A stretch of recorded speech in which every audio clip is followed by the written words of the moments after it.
All right. Hey everyone, this is Lori here from the Vancouver Biennale, and thank you everyone for joining the expo today. I'm here to introduce Jessie McKee from 221A. They're a Vancouver-based nonprofit, and more specifically, Jessie is actually here today to share with us the research from Blockchains and Cultural Padlocks initiative, which is a 221A research initiative that delves into blockchain for cultural, social, and ecological uses. So I'll pass it over to Jessie. Great. Thanks, Lori, and hi to everyone, and thanks for the invitation to be here today. Glad to join you. And then for those audience members who may be blind or low vision, I'll just describe myself a little bit. I'm a white male, mid-30s, got wavy pandemic hair and slightly gray. But to get started, I'll just go to our next slide here. So as Lori mentioned, my name is Jessie McKee. I'm the head of strategy at 221A, which is a nonprofit in Vancouver. Important to know about us is we have a programming arm and we also have a services arm. So for our services, we operate 4 studio buildings with about 90 tenants, mostly artists and designers. And we provide kind of affordable rent on a cost recovery basis just for the facilities. And then we also have an artistic program where we have a fellowship program where we support artists and designers, critics, curators, writers, thinkers, developers with living wages to develop research that will lead towards building new cultural, social, and ecological infrastructures. So as Lori mentioned, we have this 3-year digital strategy project that we're working on called Blockchains and Cultural Padlocks, where we're learning from the blockchain in order to develop some acumen for our digital strategy as the web transforms into its next version of itself. And another thing that I guess I should mention is that we're also working on a cultural land trust, which is hopefully going to, over the next decade, house and give security of tenure to 15 to 30 other cultural nonprofits. And we're looking at a capitalization plan of about $80 to $100 million. So to get started with our digital strategy, we're going to be publishing a report for our research in January. So this is the first phase of our kind of digital strategy project. And that report comes from the work of a research cluster where there's about 12 researchers. We have some affiliate organizations in there as well, such as Blockchain at UBC, newmodels.io, Chinook X, and then some of our researchers included people like Maral Sudahenia, who's a feminist geographer and works for the province of British Columbia's Climate Action Secretariat, Julian Howe, who's an artist here in Vancouver. I'm not going to have time to go into depth into all of their research. So what I would suggest is that you sign up to our newsletter at 221a.ca and you'll get the publication the new year for free. It'll be a PDF. It'll include an editorial essay from me and research papers from Julian Howe, Maral Sudahenia, who I mentioned, Rosemary Heather, who's an arts editor and writer based in Toronto, and then Patricia Reed, who's a Canadian artist and writer based in Berlin. You might also know her from Laboria Cubonics, who co-authored the Xenofeminist Manifesto a few years ago. So this publication is going to encompass our whole research, and it's going to be the first kind of strands of our digital strategy as we move forward as an organization. So I thought today what I'd do is I would read through my paper from that publication. I had to reduce it down quite a bit for the time limit here. So I kind of took out any mention of what our researchers and artists and designers were working on in particular. Took out maybe some higher level theoretical stuff, and I kind of just boiled it down for you. So I took out the meat, I took out the veg, and what I'm going to read today is just going to be the broth. So the kind of values and essential thinking kind of behind our digital strategy. So we can get going with that. I'll read my paper. It'll probably take about 30 minutes. And then there'll be some room for some questions afterwards. Okay, so blockchains, oops.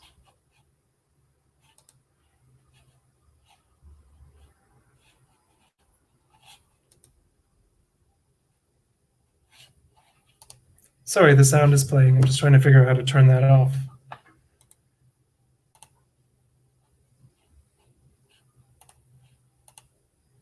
Just bear with me here. I'll just get the sound down. There we are. So 221A's Blockchains and Cultural Padlocks research initiative was born out of a comparably more buoyant year at the end of 2017, when the Canada Council for the Arts announced its Digital Strategy Fund. This fund is intended to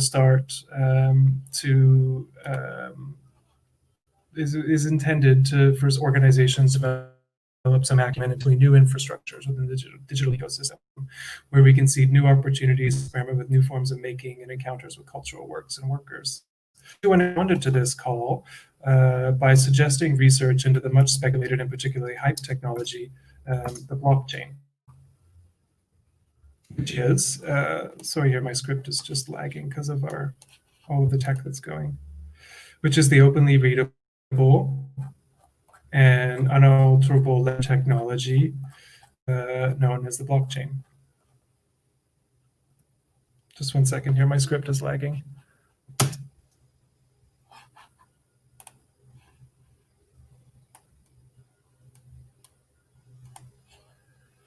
So, as I mentioned, the fund is intended to support Canadian creators and cultural organizations develop some acumen and potentially new infrastructure within the digital ecosystem, where we can new opportunities, explore with new forms and encounters with cultural works and workers.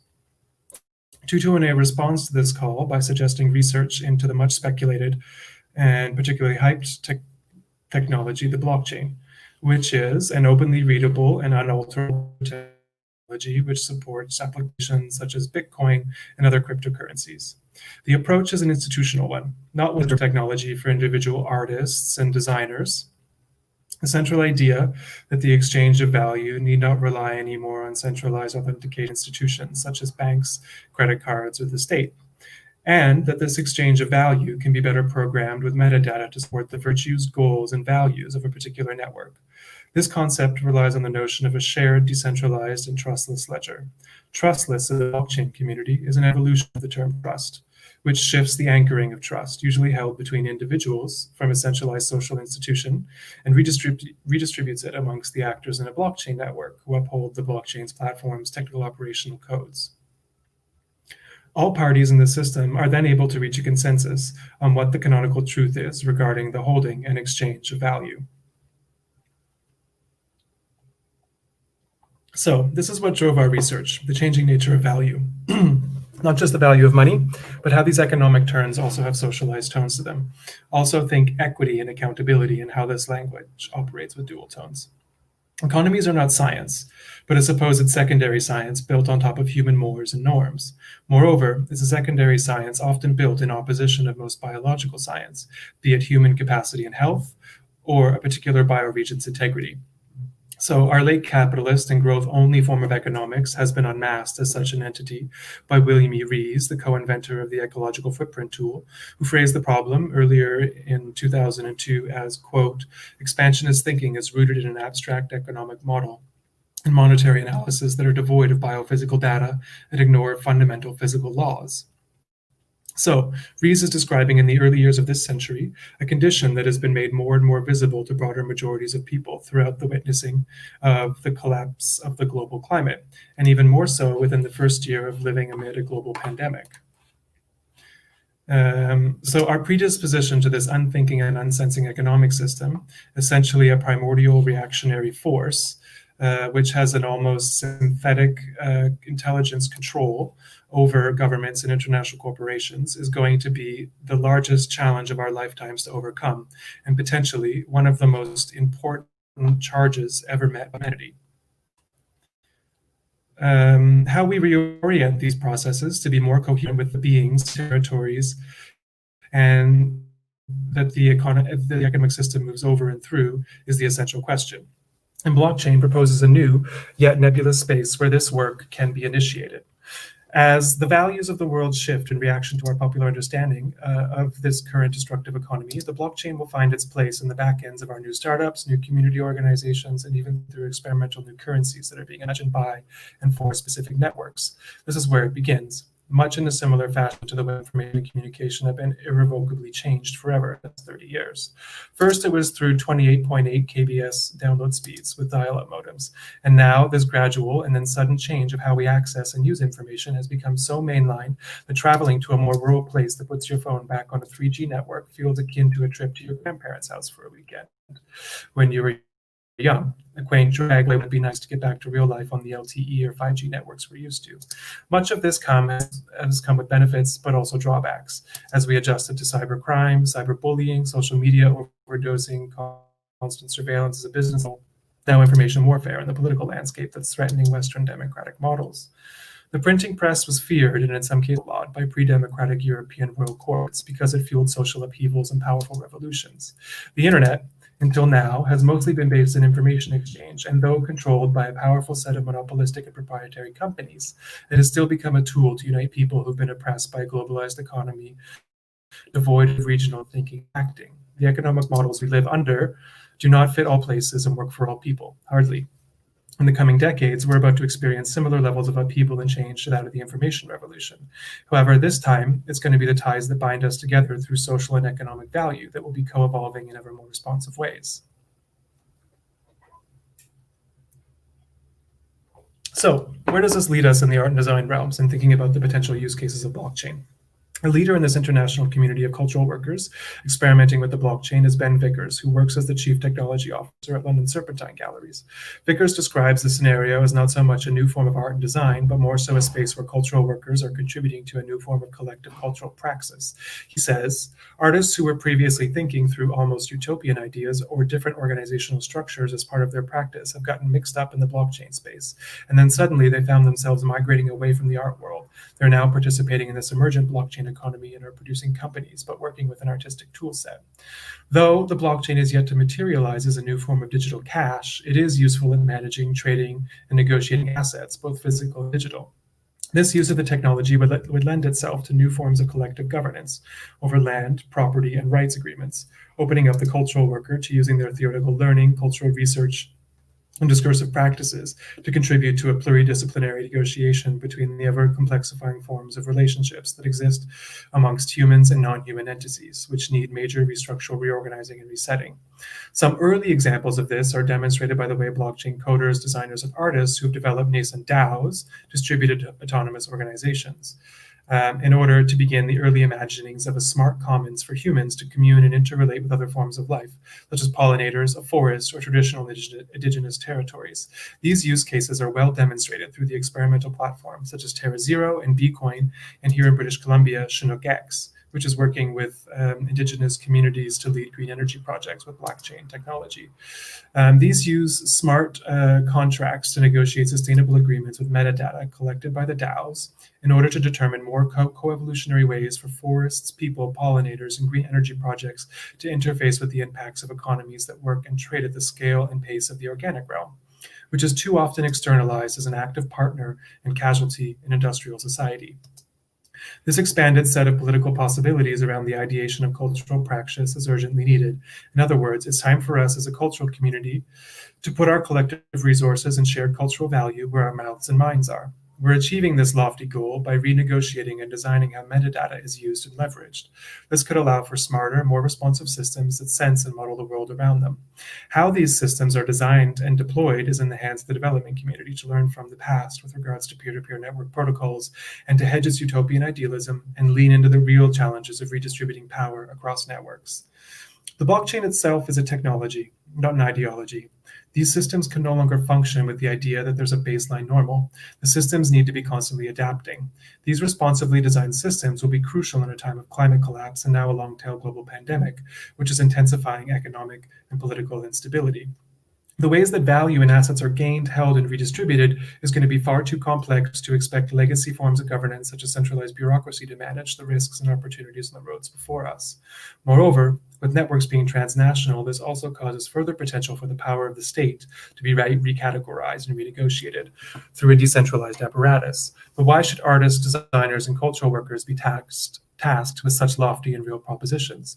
From 2014 to 16, the filmmaker Adam Curtis of the BBC produced a series of short and epic-length documentary films that made me and many others in the cultural worker community pause and reconsider our roles, our contributions, and what we thought our voices were doing, now at least a decade deep within the social media echo chamber.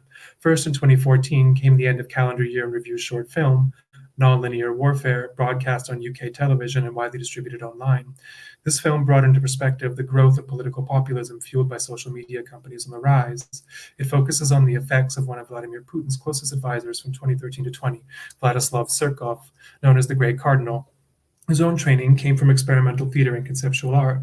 He imported these postmodern ideas into the heart of Russian politics. Surkov turned the Russian political machine into a vaudevillian cacophony by supporting both sides of political and territorial conflicts. He supported groups such as neo-Nazi skinheads to liberal human rights organizations, Ukrainian independence movements to pro-Crimea annexation forces. He then let people know that this is what he was doing. It's a strategy to increase a stronghold on power that leaves little room for opposition because it's a fluid, bewildering, and indefinable strategy. The Kremlin used these tactics to maintain a state of constant destabilized perception within the social realm. Now, a half-decade on, with the unresolved Russiagate of the 2016 US presidential election, which has boiled over into an indeterminate legitimacy of the whole US electoral process for 2020, and even to climate change denialism, COVID-19 misinformation, 5G wars, and the QAnon movement reaching an international and almost religious status that unites internet conspiracists. What Curtis was foreshadowing in his portrait of Surkov now feels like much of global and national politics that we've become accustomed to. This has become one of the Kremlin's greatest victories, the Russification of Western politics, which was a death blow to global liberalism and the economies and cultures that were built on this formerly reigning ideology's back. For the role that social media played in contributing to this context collapse for the West, you can take in the first 10 minutes of Curtis's 2016 nearly 3-hour opus, Hypernormalization, which was released just after the Brexit referendum and a few months ahead of President Donald Trump's election in 2016. It's Curtis's story, quote, about how we got to this strange place dominated by technological monopolies and political strongmen who sold us a vision of a dream world that could never exist, and we went along with it because the simplicity they offered us was reassuring. Curtis continues, even those who thought they were attacking the system, the radicals, the artists, the musicians, and our whole counterculture actually became part of the trickery because they too retreated into the make-believe world, which is why their opposition has no effect and nothing ever changes. I remember hearing these words for the first time in 2016, and it was as if they constructed an image for me of a specter or a force that had been lurking behind my work since leaving my training in 2009. It was a cultural training that leveraged an artist's abilities on how well they could provide a cool detachment from the decaying world around them. Artists no longer tried to intervene in life, they just experienced it, witnessed it, and documented it. What had been sold as an education didn't seem to add up anymore. My education couldn't teach me how to breach this dream world because it was produced from it. Upon first viewing of hypernormalization, I still couldn't totally accept Curtis's accusations as a reality or take it as a serious challenge, at least for a few years.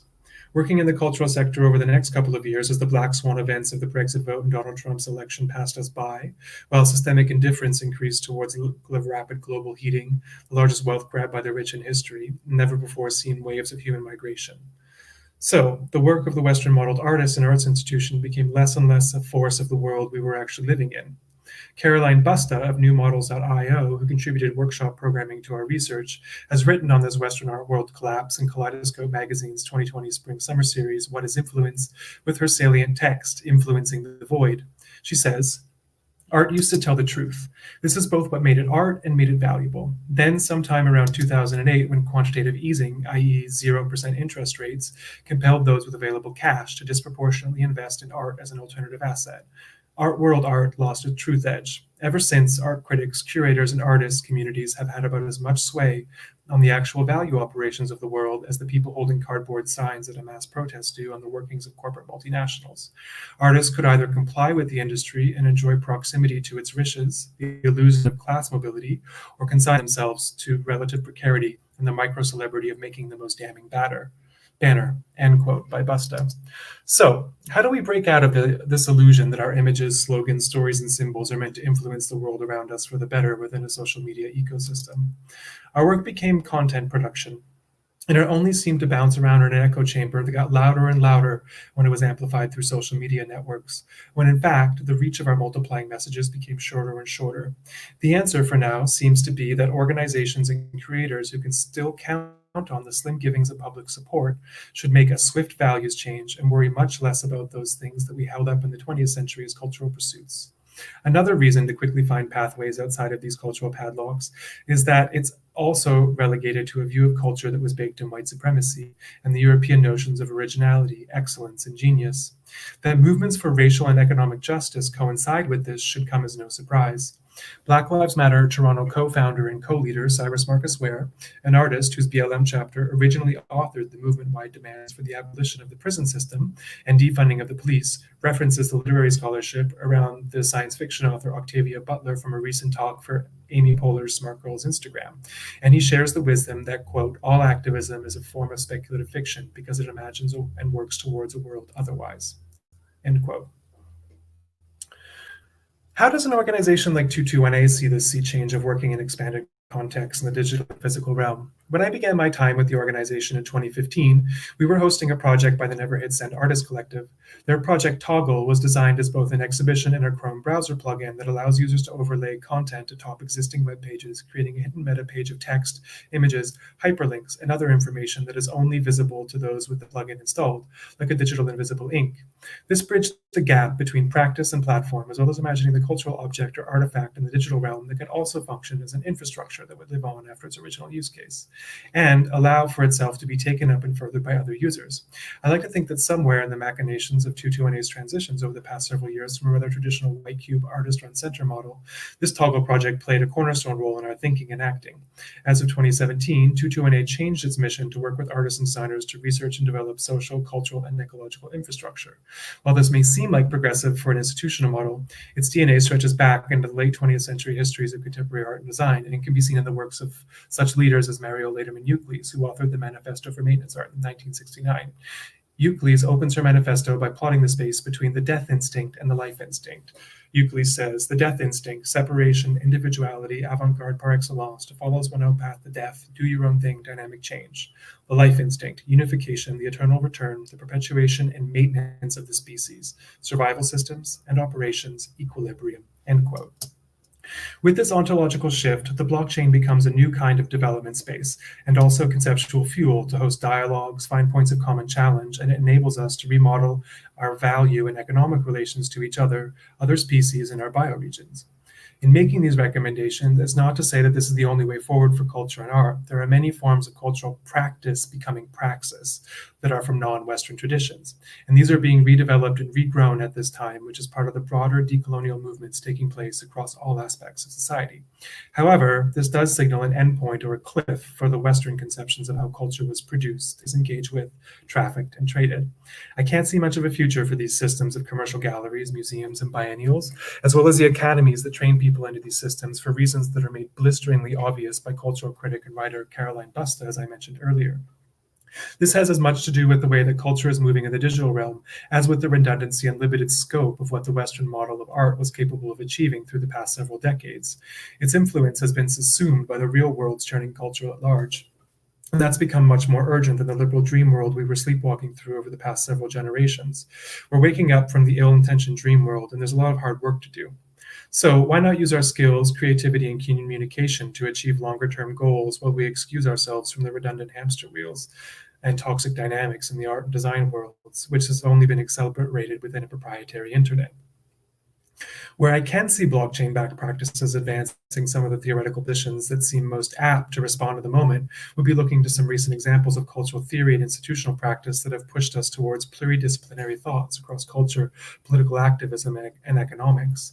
Looking to the work of the past decade by the US literary scholar Lauren Berland and her 2011 book, Cruel Optimism, it's a benchmark in accepting the downhill momentum of the dream or liberal world.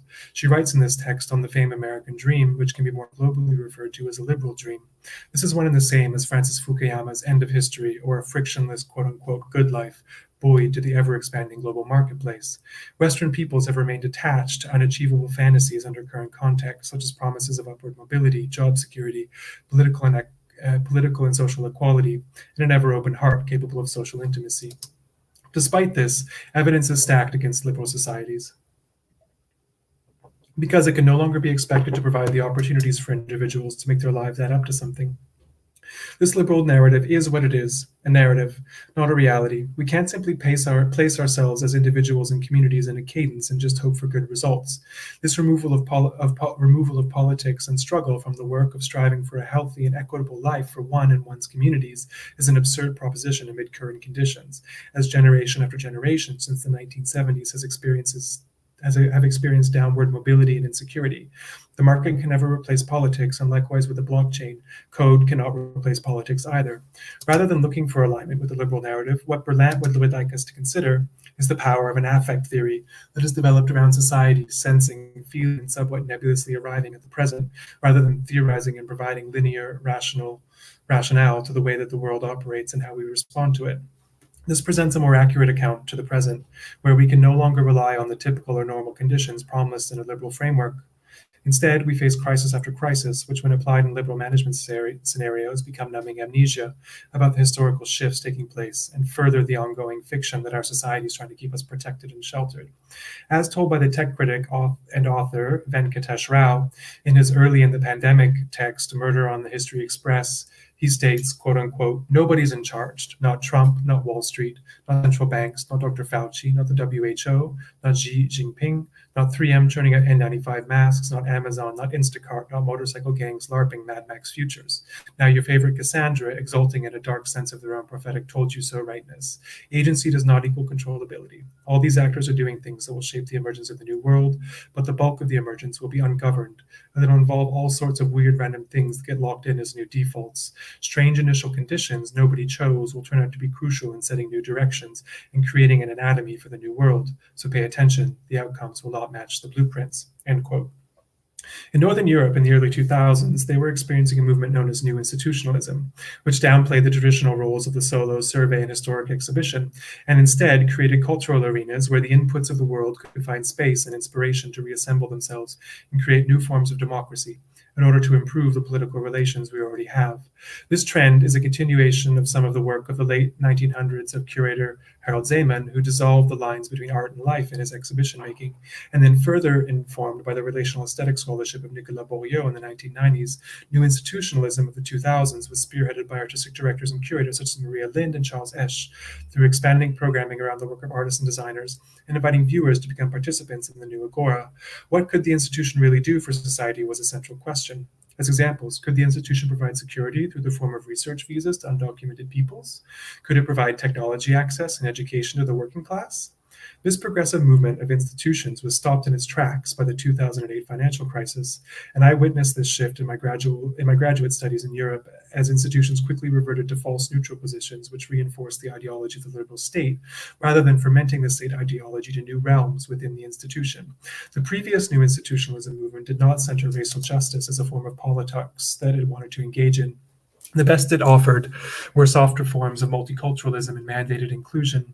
Now, with financial crisis as the norm and racial justice as the central pillar of the cultural realm that we work towards racialized leadership, we must gather the critical mass necessary for the blockchain to become a culturally effective space that reignites this new institutionalism momentum once again, as we imagine how our institutions operate, what they can achieve, and how long they can stay committed to developing change frameworks that are grounded in the reality of a world that is undoing itself.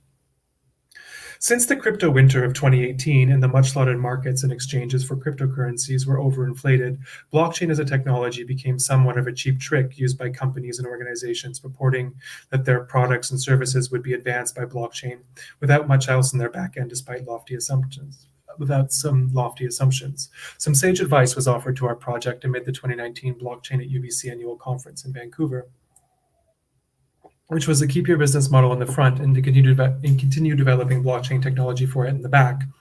In other words, don't lead with the technology. The blockchain itself is not an ideology nor a business model. It can be used in many ways, by a neoliberal ideology, by emergent ideologies that are more socially and ecologically aligned, and even by those who lead conversations that confuse decentralization with their libertarian politics. What Blockchains and Cultural Padlocks as an overall initiative espouses is rather an opportunity for 2218 to take stock on an emerging digitally native economy while advancing its mission of cultural, social, and ecological infrastructure. In our research, we came across two standout and wide-scope models for such kinds of development opportunities, which prioritize more cohesive and aligned social futures while working on blockchain quietly in the back end. Though these initiatives find their roots well before blockchain's arrival in 2008, their broader network makes technology more effective. So the first would be the Platform Cooperative Consortium, which roots itself in the 1844 Rochdale principles that have formed the basis on which cooperatives around the world continue to operate today. Trevor Schultz of the New Schools Institute for a Cooperative Digital Economy founded the consortium, which includes partners across the Americas, Asia, and Europe. Through their work, they've been able to provide essential development advice and support for worker-led digital cooperatives that assemble and aggregate their value locally, such as nanny services and ride shares, which offer competitive services, greater compensation, and job security to workers. This is a competitive advantage over mainstream platforms that are iconic of the ill-fated sharing economy, which operate on corporate principles, such as Uber and Airbnb. Only in the past few years has the Platform Consortium turned to developing quietly with the blockchain so that this new wave of cooperative social enterprise can be enhanced with the power of a decentralized internet. Secondly, we've been following the Black Socialists of America, their dual power map, inspired by the Leninist principle that workers should hold dual power in a society, which led to the October Revolution. In the 21st century, dual power or counterpower has been used to refer to nonviolent strategies of achieving a socialist economy by means of incrementally establishing and then networking institutions of direct participatory democracy to contest the existing power structures of state and capitalism. The American art critic Yates McKee describes a dual power approach as forging alliances, supporting demands on existing institutions, elected officials, public agencies, universities, workplaces, banks, corporations, and museums, while at the same time developing self-organized counter-institutions. The BSA's dual power map has become their core strategy, and it began by crowdsourcing and aggregating worker-owned businesses across the US. What appeared in this research was that large corporate enterprises, over 500 employees, make up roughly 51% of employment in the US, whereas the remainder was shared by medium and small enterprises. This is an optimistic finding that shows the political potential of uniting such businesses, their workers, and harnessing the economic and political power held within these networks. The BSA has signaled that they are working with blockchain developers to find ways to incorporate the technology into their ongoing work. And given the nature of the way that dual power has been assembled, it seems like they'll be able to implement a pertinent use case for things such as smart contracts to manage and share asset control throughout the network. Why the BSA is not providing much greater insight into this development comes as no surprise. The disruptive nature of this work towards the US's corporate-led economy is not only a trade secret, but the workers' means to take back control after generations of anti-labor action, dismantling unions, and diminishing legislation over the past 30 years. Combine this with the legacy of how the US responds to Black-led self-organization through regimented domestic terrorism enacted by regional police and openly targeted assassinations. BSA has plenty of reasons to keep its blockchain developments buried deep in the back until the most socially contagious use case for their network is found and made into scalable tech.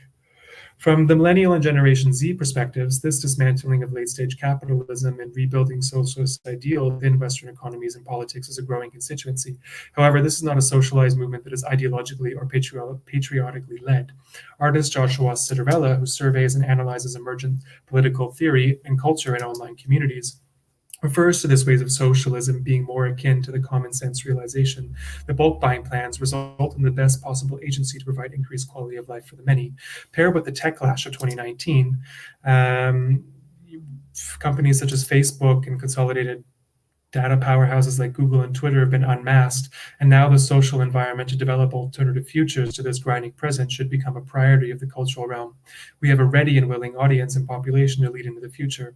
Last year, 2 major mainstream books on this topic breached bestsellers lists and have continued to influence older generations to become open to these ideas of better designing and aligning our digital realm to meet the social and political ideals of our societies today. Our broader social ability to be more articulate about combined social, economic, and political literacy is improving. Jenny Odell's How to Do Nothing, Resisting the Attention Economy was a foggy but effective series of personal essays about her artistic practice, which can be summarized in her idea that capitalism, colonialist thinking, loneliness, and an abusive stance towards the environment all co-produce one another. This tangled mess is something that won't be solved with technology alone, but rather through shifting perspectives and by re-articulating the interdependencies we have been ignoring. Those interdependencies that exist between each other and our histories and the bioregions we inhabit are too easily externalized as outside of ourselves, and thus we're never adequately able to account for and include them. And in Shoshana Zuboff's book, The Age of Surveillance Capitalism, The Fight for a Human Feature at the New Human Frontier of Power, which has become an urgently needed tome of the new digital realm. A realm that is striving to become uncoupled from the controlling and intrusive surveillance practices of major platforms. As Zuboff notes in an interview related to this text, surveillance capitalism was enabled by the US state, and now it's reached such a powerful status that it's undermining the democracy that bore it. In offering alternatives, she goes on to state, quote, "It's impossible to imagine surveillance capitalism without the digital, but it's easy to imagine the digital without surveillance capitalism." This calls for our cultural work to imagine spaces within the digital where we can design new forms of participation that will be leveraged on self-sovereign identities, rather than spilling our personal data into every platform we encounter. This is both an idea and a movement that leverages the notion that individuals should have agency over their digital identities and data that they produce. The notion of the self-sovereign digital identity is core to blockchain's potential to build a new internet that's leveraged on this individual and collective management of data through the use of smart contracts, which will adhere to our chosen principles of exchange. This intention doesn't only come from the development of blockchain, but also related and interdependent technology. It's a strategy that leans into a future which is predicating that immersive synthetic intelligence systems will become more functionally integrated into our daily lives, organizations, and systems by the year 2030. What's also remarkable about the endpoint of our current decade is that 2030 is also the year, as a planetary society, that will mark a point of no return in regards to the heating of the planet through the release of carbon emissions. The praxis and business model of all of us with these guidelines should become very clear. All activities should find ways for us to become more organic, not in the sense of carbon-based life forms or some hippie pablum approach to the world, but more in Buckminster Fuller's definition of the term organic. Fuller saw wholly integrated and sustainable systems, even though designed artificially by humans, such as plant habitats, major buildings, and ships, as attempts at moving closer towards organic models of engineering, which are more sustainable and able to be managed within the means of given resources and natural conditions of any given time and context. So, to reiterate, the notion that the blockchain is key to unlocking all of this potential within our culture and societies is not what's on offer. Rather, the blockchain is a culturally effective development space that we can use within our kits. This kind of momentum will need to be endorsed by pluridisciplinary trades, professions, practices, and communities who are also teaching us new ways of relating and how we can better sense the connection points and interdependencies that exist between us. We should be starting on this work directly by addressing the crisis that we must respond to in the realm of racialized and class-based systemic injustices that have been pre-programmed into our society. These can be programmed out if we can stay committed to the task and are willing to acquiesce into a future that doesn't promise its current Western world modeled leaders the same securities of the past. This culture and economy won't be made for us by emergency measures or quantitative easing. We have to make this economy ourselves, and the onus is on all of us, especially the institutional cohort of civil societies, to be part of this transition. This is a wake-up call from our collective liberal fever dream. We can no longer afford to be stuck in the position of offering band-aids for structural trauma. Instead, we must build out from these sites which need urgent repair. So thank you so much. That's the end of my presentation. I'll just leave it there. And if you have any questions, please do email me at jmckee@2218.ca. Thank you and goodbye.